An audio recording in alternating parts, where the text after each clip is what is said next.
I'm your host, Dr. Jennifer Levine.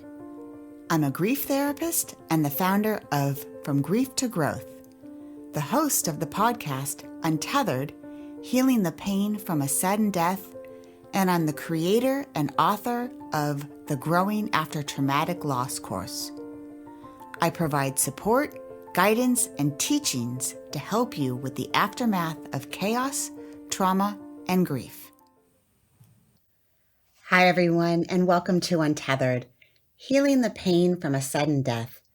I'm Dr. Jennifer Levine, and I specialize in traumatic death and helping individuals through the struggles, pain, trauma, and chaos of an unexpected death.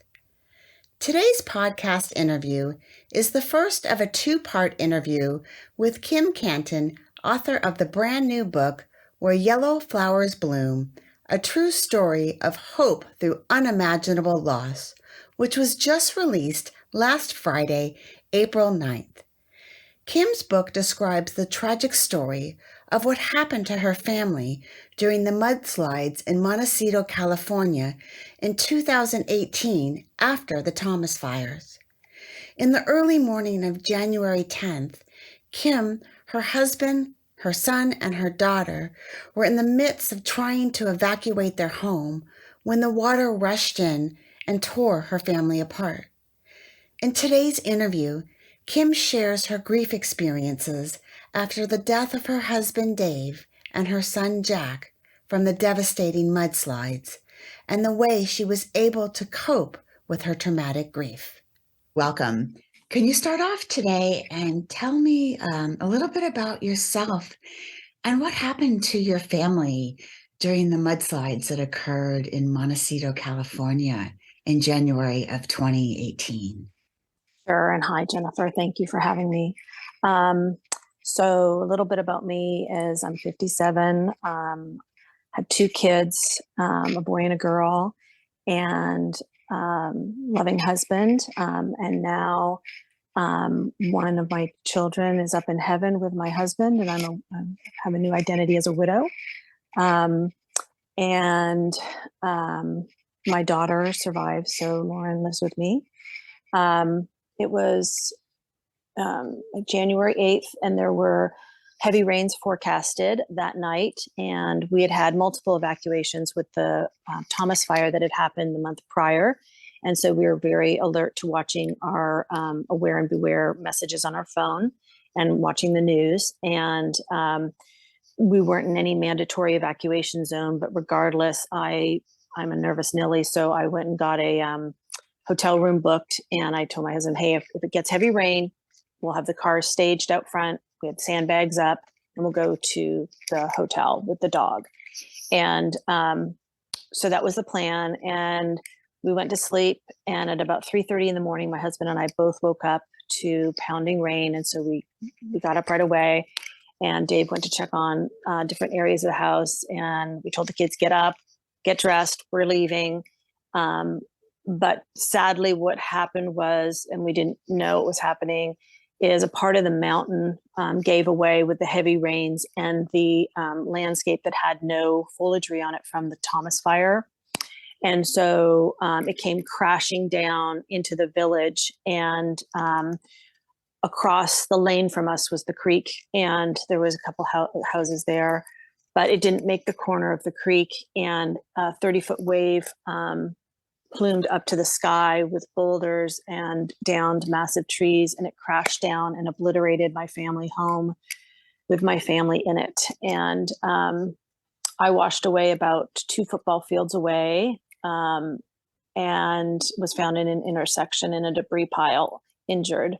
My daughter was washed away about 100 yards from the home and buried alive under 20 feet of mud, a car, an electrical transformer, a refrigerator, part of a roof, until her miraculous rescue that was shown around the world, because it was pretty amazing. They found her, and she was able to walk from that. And most tragically is my husband, my 49-year-old husband, was killed, and he was found at the surf line at Hammond's Beach. that morning, and my 17-year-old son also perished. And he was one of 2 of the 23 victims of the mudslide that weren't found. They were officially as missing. And so it really was the night of the unimaginable. And how long was it before your son was found? Well, it was probably around 3 years, little 3.5 years. And we found some of his remains, not all of his remains, but enough, I think, that helps me kind of feel a little closure with that, and getting him buried. It's a lot. Mm-hmm. Yeah. As I mentioned in my introduction, I had a chance to read your book, and now that I hear you talk about it and the impact and the amount of loss that you and your daughter have experienced all at once is just overwhelming. It's heartbreaking. And after the mudslides, you and your daughter, you were both severely injured.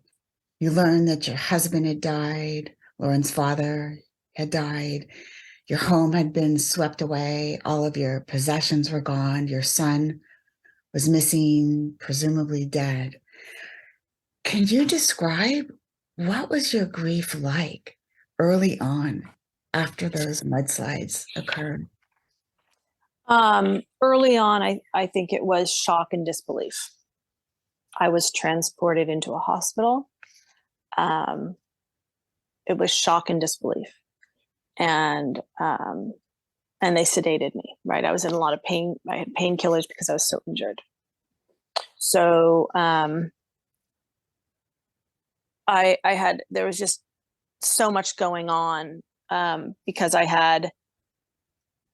they told me I had no home. I had no personal belongings other than, my wedding rings, my earrings, and my watch. I had no identification. I had no ID. Everything washed away. I had no Dave and I had no Jack. But I had a lot of people coming in, right? I was going into surgery. People were tending to me. So the early stages of grief, I think, were really just complicated, because I was so injured and so hurt. I couldn't even roll over. They had to roll me over. Yet, they told me about Dave that next morning, and I just wailed, and then I had to take a deep breath and say, I've got to tell Lauren and be strong for her. So it was, I want to say the early stages were complicated.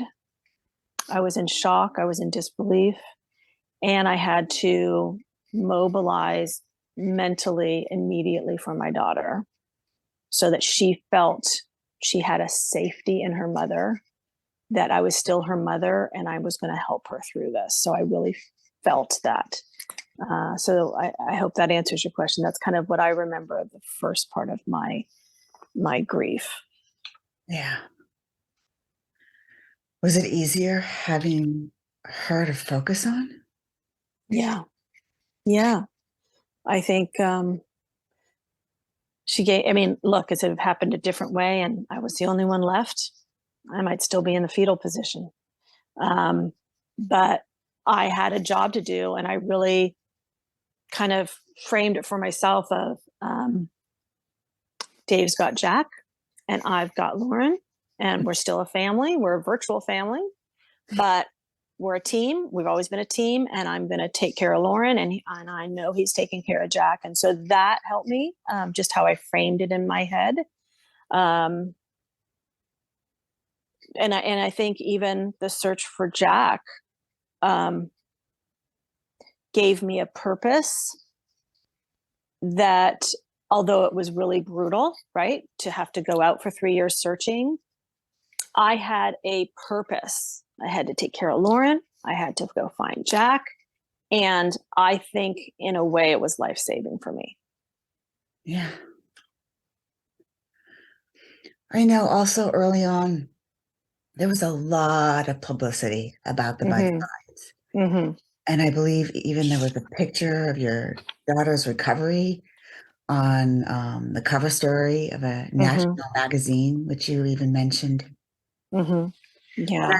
I've worked with clients, many clients who've also had the story of their loved one's death displayed for the world to see. How did this type of publicity impact your grief experience? Yeah, I think it compartmentalized it. I had to, I mean, it was stunning. My girlfriend, Sue, she took, because the freeway was closed, they took a train. They finally got a train in. And I was told in the hospital, don't watch any of the news because it was all being covered. And she leaned over as she came into the hospital room at my bed, and she said, "Oh my God, Lauren's all over the media." And I had no idea. I had no idea the magnitude. But then I quickly learned because someone tried to sneak into Lauren's hospital. She was in a different hospital than I, saying that she was Lauren's cousin, and he just wanted the story. And so as soon as we knew that, we locked down the hospital with special codes. So you had to have a special code to get in to see us so that we could really control. I mean, there was media that was sending my mother-in-law flowers. They were calling her trying to get a story. Um, it was just everyone wanted the story of the miracle mud princess that they had seen come out of her entombment. And I knew I had to protect her from that. Um, and luckily, one of our family friends is a pretty prominent entertainment attorney. And so I didn't know what I needed in the hospital, but I called Doug and I said, "Doug, I don't have any idea what I need, but what do I need?" And he says, "The first thing you need is me to help you block and tackle with the media. Of course, I won't charge you a dime, and just send anything to me and I'll handle them." And so that was just really a relief. So we had the lockdown at the hospital. We had our family friend helping me with anything media related, because I wanted to protect Lauren. I wanted to. This was a very solemn time, and I needed her experience protected, and knew that she's not going to give her story until she's ready and on her time. So I think I shifted. My grief shifted. Maybe it got delayed more. Mm. Probably got delayed more because I had to mobilize to protect her and protect this media stuff. So I think that's what happened with it. Delayed it. Mm-hmm. Yeah. When did the reality of everything you truly lost settle in for you? Well, I was in the hospital, so that was kind of like transported into a different reality. But there was two things that come to mind is someone had helped get us a furnished rental home after the mudslide. And that was no easy feat because 400 homes were destroyed and everyone needed a place. And I needed a furnished place, right? I had nothing. So I got out of the rehab hospital and my parents were driving me to the first rental. And one of my girlfriends got me a little carry-on luggage bag, and in it were a pair of sweats, a sweater, and a hairbrush, and maybe a couple pairs of underwear. And that's all I had. And we got to the top. Lauren was already in the house. And I walked into a place that they said was where I was going to stay, my kind of home. And my family of four wasn't in it. It was just Lauren. And nothing looked familiar. And it wasn't where I would have ever chosen to live. And I had nothing. And I'm like, oh my God. And then what really got me was when I went to bed the first night. I was in the master bedroom, and because I'd been in hospital beds, right? And I'm like, I don't think I'm going to like being in this master bedroom and getting into bed and my husband not being there. And so I purposely chose to sleep on the side of the bed that would have been his side than my side, because I didn't want the view that I was so used to of looking over and seeing him there. So I did that little mental trick to myself, but that's when I think I really realized what was going on. Yeah. And I imagine it kept happening in stages. Yeah. Yeah. Yeah. I mean, going to look for the cemetery plots, and the roads are still closed down. And then I really got to see, like, we had to have an escort, police escort, take us to the cemetery because those roads were closed, but they knew I needed to get in there to look at a plot. And my dad had gotten there earlier. He and my mom had gone and kind of pre-screened what would be good couple choices, and I was going to make the final choice. And so we had the police escort, and I saw just the roads were still covered in mud. There was these big trucks hauling away truckloads and truckloads of mud and debris. And I got a sense then of, like, this was massive. It was, the freeway was closed for 10 days. Yeah.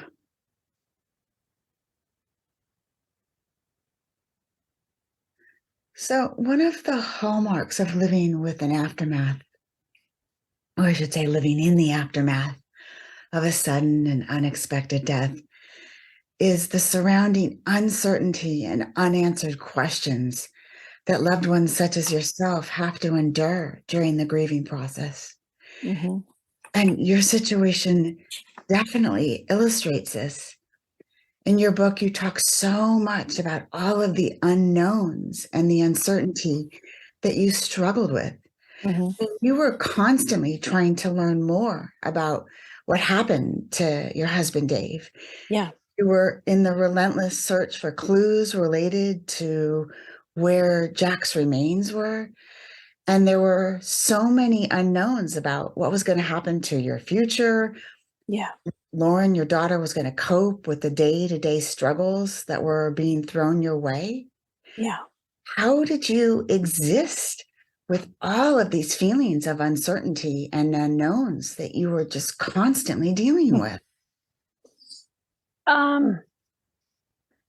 I think I went more methodical. Like, I'm more of a highly organized, people would say highly buttoned up person. And I was just filleted open. I couldn't move, couldn't walk, had nothing. The thing that I think I did is I went methodical and just tried to, like, okay, what needs to happen next? Kind of tried to stay in the executive function. And what really made the difference were people. People made the difference for me. I had people that, I had my girlfriend from kindergarten come. She's known me forever. I said, I need you to come. And there's a comfort there when you've known someone that long. My girlfriend from when I was 16, I go, Stacy, you need to come. And so Lisa took a week. Stacy took a week. My sister came from Europe, took a week. So I had people. And then, so I had core people, and there were some really wonderful ladies in town that just were amazing. They went to stores and they said, like at Chica's, does Kim shop here? Look her up and let's buy everything she bought last year again. Just, because they didn't know what to get me or whatever. And so, where they would take clothes out of their own closet and bring them to me, so that I'd have some stuff. And so there was this massive kind of nurturing from this community and by friends. And I have a really nice friend network here, and my friends that I've had in my life. And then new people showed up or re-entered my life, like Lisa, who was from kindergarten. She re-entered my life again, right? Because I'm like, I need this right now. And I was there when her mother died of breast cancer, in fourth grade. So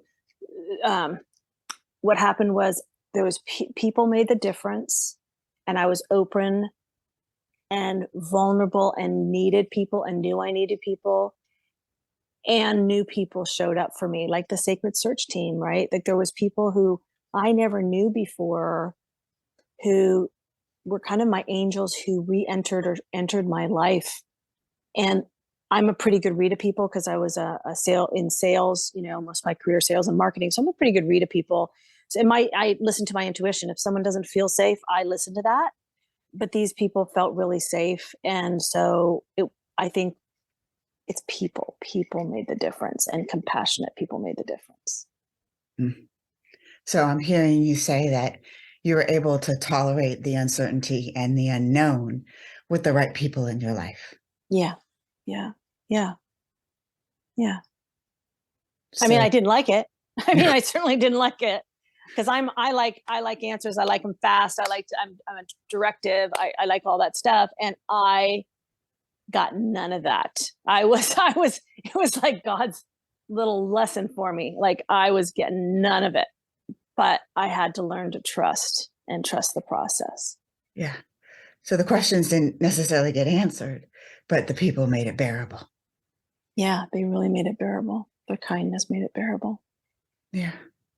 I think that's such an amazing way to look at it because so many people are struggling. How do I get these things unanswered? And it's like, you may not, but find ways to make it tolerable and bearable. Exactly. Yeah. Yeah. Yeah. And it was the people who did that. Okay. Were you able to be present with the grief you had for Dave, your husband, while you were still searching for Jack? Yeah. Yes. And yet it was very, I had to compartmentalize it. So when Lauren was at school, I could then focus on Dave, right? If I wasn't out on the search, I could go to the cemetery. I went to Widows Group, and Widows Group for me gave me this forum where other widows were talking about the loss of their spouse, right? Whereas, so it helped me focus in on the loss of the spouse, even though I found it hard sometimes to be there because they could go in the closet and grab his sweater and wear it and smell it, and I couldn't. But I did that deliberately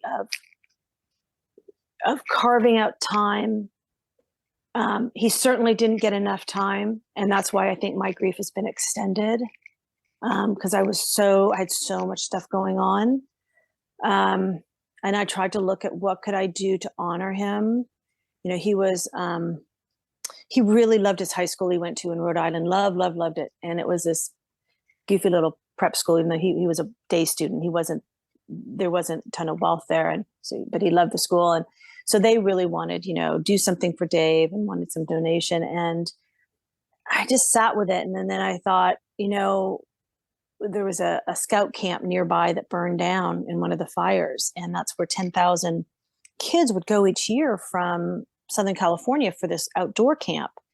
And scouts would use it in the summer, families would use it, and it burned down. And so they needed some funding to help rebuild it. And I said, you know what, what would Dave want? And I said, I think he'd want the scout camp. And so I focused on honoring him with a donation to the scout camp that repaved a road for them. And that felt good. But yeah, I think poor Dave didn't get enough attention. And knowing my husband, he was okay with it. He knew it would come, because he knew I had a big job to do. I had to stabilize Lauren, job number one. I had to find Jack because his body was decaying. It was time sensitive. And so I knew Dave would give me a pass a bit if I wasn't, it was really hard. Like, who do I spend on grief today? Dave this time, and then Jack, and then the poor dog got nothing. Right. And so it was just, I would say, complex and complicated. Absolutely. And extended. Yeah.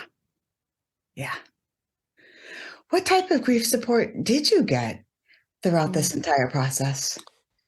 Sure. With grief support, I think that's one of the first things I said to Lauren when we were in the rental place. I said, honey, we've never been through anything like this, and we're going to need a lot of help, a lot. And so I said, let's really invest in this year. And so I searched out what we could do, and the community was helpful. And so I did talk therapy. I went to the Hospice of Santa Barbara does grief therapy.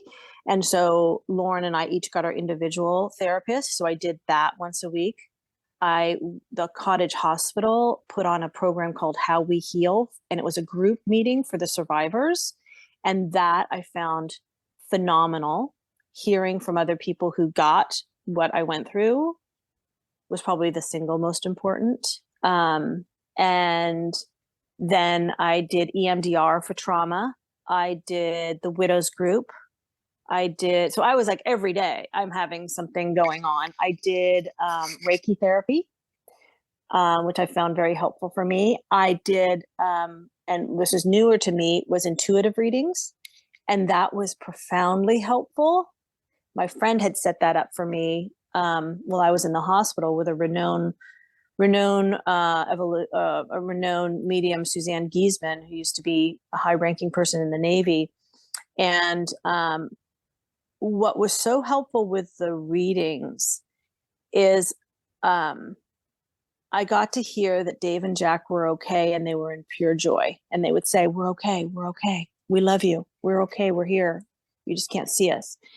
And this was all new to me, but that was really helpful, because to know in my mind, okay, I can't see them, but they're in pure joy, and they're just in maybe a frequency we can't see.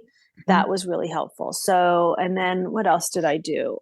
So and then I did massage. I did massage because it was part of my healing, but I knew I needed human touch, because I didn't go to massage to have that kind of touch, but to have human touch is really, I think, important. Humans are tactile people. And I would go, every other week, maybe for a massage, and it just feeling human hands on my body was really good. Mm-hmm. So I did a variety of things. Yeah. Sounds like the combination was really impactful for you. Mm-hmm, mm-hmm. And the group one was really, really, really helpful. Mm-hmm. Yeah. Yeah. How were you able to attend to both your grief needs and your daughter Lauren's grief needs at the same time? Well, I tried just to make them accessible and available. So I said, "Lauren, I really want you to try. Will you try doing this?" And so she committed to try doing it. So she did EMDR. She found a teen program at the hospice. She had a therapist as a hospice. So she engaged in that. EMDR didn't work for her right away because she was too numb and in shock. It didn't work, but she tried, and she tried enough. And she says, "Mom, it's just not working. Can we take a break?" And I said, "Absolutely." And then I wasn't working anymore, right? Like my life had turned upside down. It was unrecognizable. And my job was therapy, and to get through this and to stabilize for Lauren. That was my job. And I think that helped her, because she saw that I was prioritizing it. Mm-hmm. And that I was finding it helpful. But I can't, what I kind of came to learn is all I could do was kind of present it to her. It was her grief journey. I couldn't do it for her. Mm-hmm. And she was 14. And what I learned is when someone's younger, her brain could developmentally only handle what the 14-year-old brain could handle. Yeah. And it was going to be different from maybe when she got to the milestone of 20, or when that executive brain is more developed at 25, right? So I had to be okay with her journey is going to be different from mine, and hers was very different from mine, because she was buried alive for 8 hours and she was fully conscious. So she has a lot of trauma, you know, that she's trying to, and that affects the nervous system. Yeah. Yeah. Sounds like you're able to honor and respect the differences in both grief journeys. Yeah. Yeah. Yeah. Because she'd say, "Hey, I'm numb. I can't feel anything." Like, say Dave's birthday was coming up. She says, I feel nothing. And I had to just just accept that that's where she was, right? I there was no shame in it. There was just, and I could be tearing up, but we were just in, every grief journey is different for people, I think. Absolutely. Absolutely. And then with that high level of trauma involved. Yeah. Yeah. In your book, you also spoke about how difficult it was to grieve sometimes when Lauren had friends around, and you talked about the fact that she needed friends around a lot. Mm-hmm. Can you share more about this? Yeah, that was really difficult because she was obviously terrified. And when we got to the rental, and we had two, we had a first one and a second one, she always had to have someone stay over with her. She couldn't be alone. And luckily, the room she had two twin beds. And she didn't. I said, "Do you want to crawl into bed with me?" And she didn't, because she knew I was so injured. She was afraid of hurting me. And so her solution was always having someone sleep over. So it was like there was a whole like assembly line of who's staying over one night. Sometimes it was even my friends. And that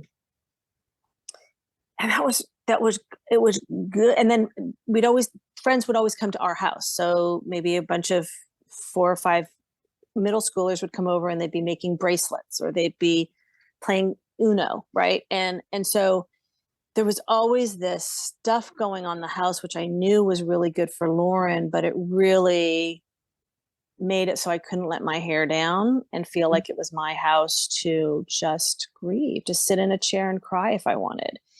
And there's that book called The Body Keeps the Score, and there's truth into it, because I remember my girlfriend Fiona was staying over in Lauren's room that night, and I just started having really significant abdominal pains, and I was just moaning. And so Fiona, it was probably 1 a.m, and she popped, she goes, "Honey, what's going on?" And I said, "I don't know, but it's really bad." And she couldn't leave Lauren. So I had like 1 a.m, took an Uber to the ER, and I got in, and they said, "You've got a stress ulcer, and you've got to take this medicine." And at that point I said, okay, something's got to shift. I want Lauren supported, right? She needs her friends, but I also need, and I need my house back. And so I talked to Lauren. I said, "Here's what's going on. Can we limit it to 4 days a week? You have someone stay over, and we'll figure out, you stay. I want you to learn to see how can you manage here with just me, or you stay at a friend's house, right? Because I needed it." And so that was a good kind of boundary request that made it more palatable, because it was just like, it wasn't my house, none of my things, then all these people, and you feel like you kind of have to be a host, right? Like and I didn't want to be a host. I wanted to sit in my chair and grieve. Mm-hmm. Yeah. Yeah, it's hard to balance, both your needs and her needs, and both of them so important. Yeah. Mm-hmm. I had So a lot of friends, a lot of friends would drive Lauren places. My girlfriends would laugh, because my one girlfriend, Doreen, walks out in the morning before Fiona comes in to take over, and she had a eye mask on to block out the light. She goes, "Fiona, you're going to need that. Lauren sleeps with the lights on." So it's just like they were such troopers for me. I mean, they were fabulous friends. that's amazing. That's amazing. The time that this interview comes out, your book will just have been released. Mm-hmm. Tell us about that. And when did you decide that you were going to write a book about your experience? Yeah, Jennifer, it was during COVID. Everything was quieter. Everyone was in their homes. There's not as much to do. And so I said, I think I'm going to start writing, because I knew I wanted to document what happened for my future family. And if Lauren has kids and I have grandkids, before I forgot some of the details. So it kind of started off like that. But then during the search, some such phenomenal things occurred during that search that the people close to me were like, "You have to write this down." And then as I started doing that, it became a really reflective process. But I really came to get the sense that maybe this book could help other people going through trauma, to chart my journey from more of a desperate grief to more of a peaceful adaptation, integration, right? And that's how it happened. It was COVID, and then it just kind of it just happened. Yeah. And the book is called? Where Yellow Flowers Bloom. Yeah, Yeah. Where Yellow Flowers Bloom. And how long did it take you to write your book? Probably 2.5 years. I mean, it's that I've never done it. I never thought I'd ever write a book. I never thought I had anything to write about. I kind of prided myself in elementary school, never once finishing a book. So it's just kind of funny that I wrote a book, but yeah. So it's pretty exciting that it's coming out, and I think that's been really a part of my healing process. I've really felt the difference. I've really felt the shift now that I've seen it bound, and that it's a real book, and people are real, it's really coming out. It really feels like it's a monumental, for me, part of a milestone in my healing journey. Yeah. So I want to ask one more question today on this first part of our interview, and you've kind of alluded to it a little bit, but talk a little bit about the kindness of strangers. What impact did this have on you and your healing process? Oh, it was so profound, and I think it's a silver lining that I've had in this journey. I remember early on, I was at the local CVS getting my medicine, and a woman recognized me because I was in the media a lot. And she hands me her card, and she goes, "My name's Kimmy, and my husband was killed in the Twin Towers, and I will do whatever you need. I will go get your dry cleaning. If you need me to get dry cleaning, I will help you." And I was stunned. And it was this compassion that I saw from someone who had her own tragedy, who probably people helped her, right? Then I went and got locks rekeyed on the rental house to make it safe for Lauren and I. And I was getting ready to pay the locksmith that I had just called in town. And he goes, "You're not going to pay me anything." And I said, "Why?" And he goes, "You've lost too much." And so what was so interesting to watch was people kind of using their natural talent, like the locksmith used his locksmith ability, right? Or like a masseuse emailed some of the Mudslides survivors and said, "I will do free massages for you to help you during this time." He was using his talent for good, to help. And that was really profoundly touching. And then when the Sacred Search team formed, and these people I didn't really know beforehand spent 3 years with me. And I remember one of the biggest gifts that I witnessed, and I will remember, that I hope I can apply to others, is it was during the search, and we were probably 2.5 years in, and there weren't as many obvious debris piles, right? So because we kept clearing them out, marking it off, where do we go next? And we came off a day, we couldn't see many more obvious debris piles in this area we were looking. And I went home early to go get Lauren from school, and I was kind of dejected. And Anne or Sherry, one of them, said it to one another. They said, "When do you think we're going to know we're done here?" Because I think they were looking around going, "There's not much else to look at." And I think Sherry said to Anne, "When Kim tells us we're done." And that was the most profound gift of grief, compassion that I ever heard of. It wasn't on their timeline. They were making themselves available for my timeline and what my needs were. And if nothing else of this whole tragedy, that's what I want to remember. I want to be there for people as long as they need it, not as because some people will lean in to your grief, and some people that and good friends will lean out because they can't get it. It's too fatiguing. They're uncomfortable, right? And that, I think, the compassion and the bucket brigade who helped. I mean, it was a stunning example of human nature at its best. That seems like a great time a great way to end today. Well, thank you very much. Thank you for joining us today, and I really look forward to part 2 of our interview. Me too. Thanks a ton. Thank you. As a listener, it is so hard not to be overwhelmed by the amount of devastation and pain that Kim has experienced.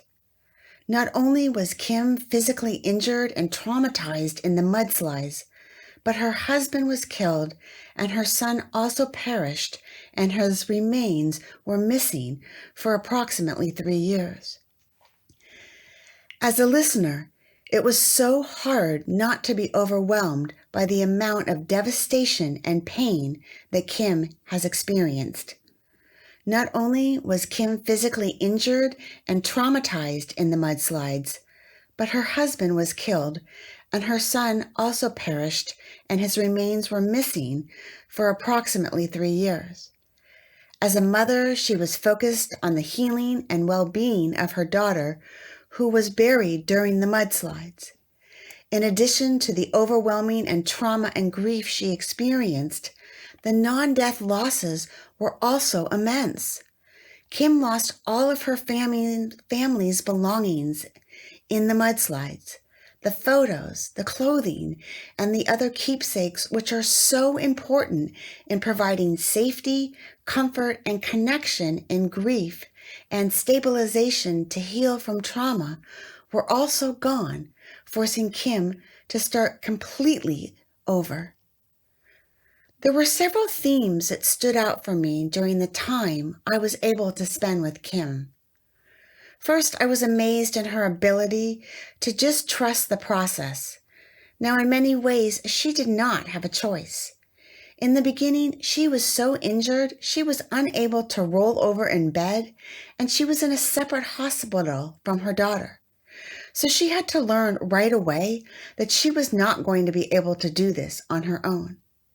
But she let people in, and she just started to trust the process and to accept help every step of the way. And this is something that so many people who struggle with grief have a very difficult time doing. We have a hard time letting people help us when we are hurting the most. Second, Kim gave of herself endlessly throughout the entire time that she was grieving and continues to grieve. Yet she could not do it all. It was simply impossible for her to devote all of her time to search for her son. She could not focus 100% of her time on the needs of her daughter. She could not spend every moment grieving for her husband, and she could not focus completely on her own needs. There were just too many needs and too many demands being placed on her, and she did the best that she could. And I'm willing to bet there were many days it just didn't feel good enough. There are so many times in grief I see people judge themselves for not doing enough. It just doesn't feel like it's enough. And so I invite you to remember there are so many competing demands that exist in traumatic grief. And be kind to yourself and acknowledge that you're doing the best you can under extremely difficult circumstances. I also was amazed that Kim found people to be the best connection, the most powerful antidote to living with uncertainty in traumatic loss. Now, people and connections are the key to healing when it comes to grief, because grief makes us feel so alone and so isolated. I love how she ended our discussion with talking about the kindness of strangers and how people just showed up for her during her grief and trauma with acts of kindness. I hear this so often about how individuals in my client's life will just show up, people from their past, people that they didn't even think about, will just show up out of nowhere and do very kind things. And I know often there's a lot of disappointment that occurs about friends or family members who aren't there for you. but focus on the people who are there for you, those who are there and provide that connection for you, the random acts of kindness, those who you are able to connect with, those that you are able to trust.